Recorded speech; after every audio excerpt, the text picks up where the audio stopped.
Magkakailanman di kita. Good morning mga kadadas, good morning mga kagulong. Yun, isang mapagpalang araw na naman sa ating lahat, sa inyong lahat. Ayan, welcome dito sa ating munting vlog, dito sa ating channel, sa Dadas Vlog. Yun, so in behalf of that, maraming salamat sa inyong support, sa inyong comment. At the same time, nakakatulong tayo kahit papano doon sa mga new beginners na nag-uumpisa dito sa ating Grab community, dito sa ating Grab services. Yun, dito pa rin tayo sa ating Grab Express. At at the same time, wala pa tayong passenger. Ayun, so for the meantime, tayo ay naka-on na ng apps ang ating Grab Express and also ang ating Lalamove. So update ko kayo mamaya if ever na kung anong mangyari sa ating biyahe. Ngayon ay Monday. So kahapon ay Linggo, hindi ako nakabiyahe. At the same time, meron tayong project sa bahay. Yun yung project extension natin na hindi pa rin natatapos. Supposed to be sana ngayong March ay matapos na. Ayan, so ngayon ay biyahe tayo, bawi tayo.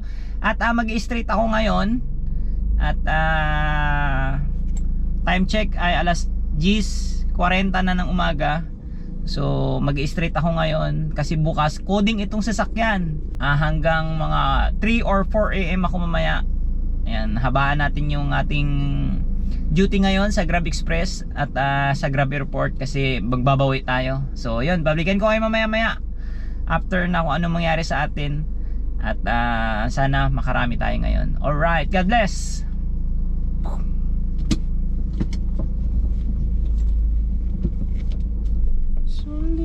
One eternity later.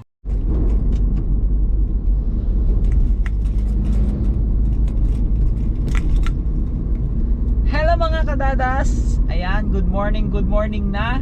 Time check ay alas 3:06 na ng umaga. Ayan guys, ang kulit ko, nagdadrive ako. Ayan, pero mabagal lang naman ang takbo ko. Andito na ako sa Aguinaldo ngayon. Pauwi na ako ng ng bahay. As usual, siyempre sa Cavite to. Dito na pala ako sa Bacoor. Ayan, pauwi na ako sa bahay sa Gentry. So for today's job, ayan, nakadami tayo ng booking guys. Sa Grab Airport natin ay nakakuha tayo ng 8. So 2 Grab Express. So overall 10. So kaninang nag-cut off na nung kanina ng Lunes yan.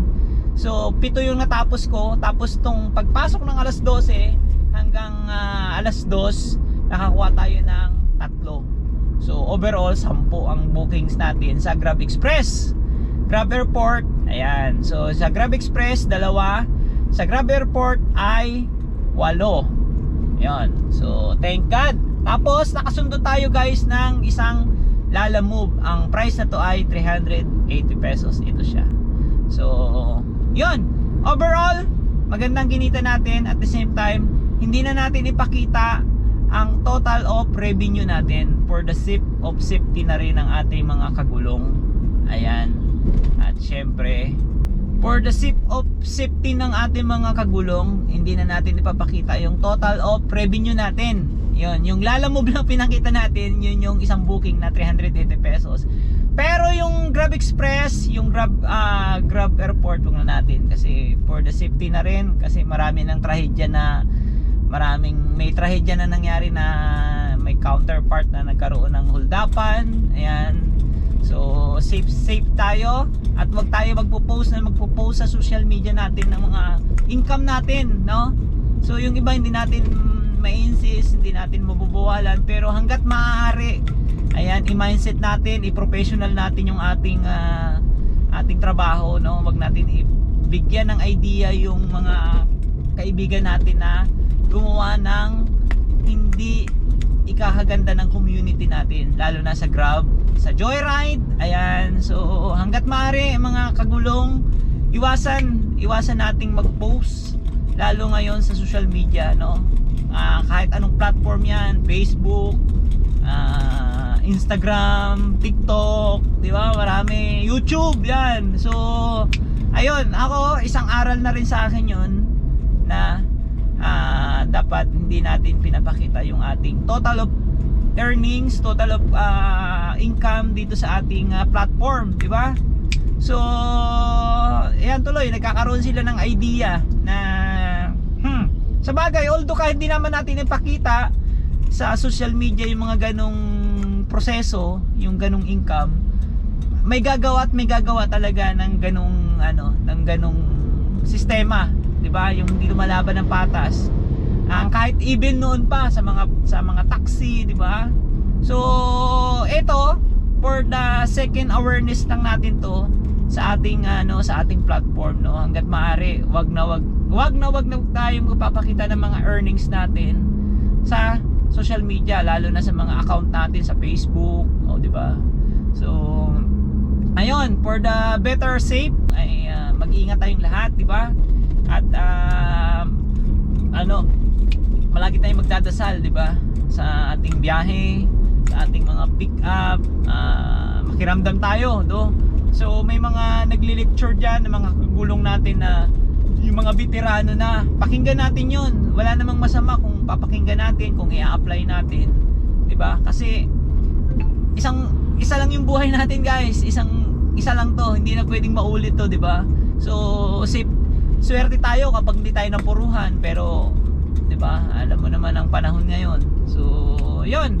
Makinig tayo doon sa mga veterano, wag natin pilosopuhin kung ano yung sinasabi nila. Kasi para sa lahat 'yun, sa lahat ng mga kagulong natin na bumabiyahe dito, lalo na bumabiyahe ng gabi. 'Di ba? Kasi ito naman yung sa akin, ang mga ganun kasi, yung mga hold up na ganun, walang pinipiling oras 'yan. Kahit araw 'yan, kahit gabi 'yan, basta makakuha ng puwang 'yan na gumawa ng ganung kalakaran, gagawin nila 'yan, 'di ba? So sa lahat ng ating mga gumagawa ng ganun, sana naman maging patas tayo, no?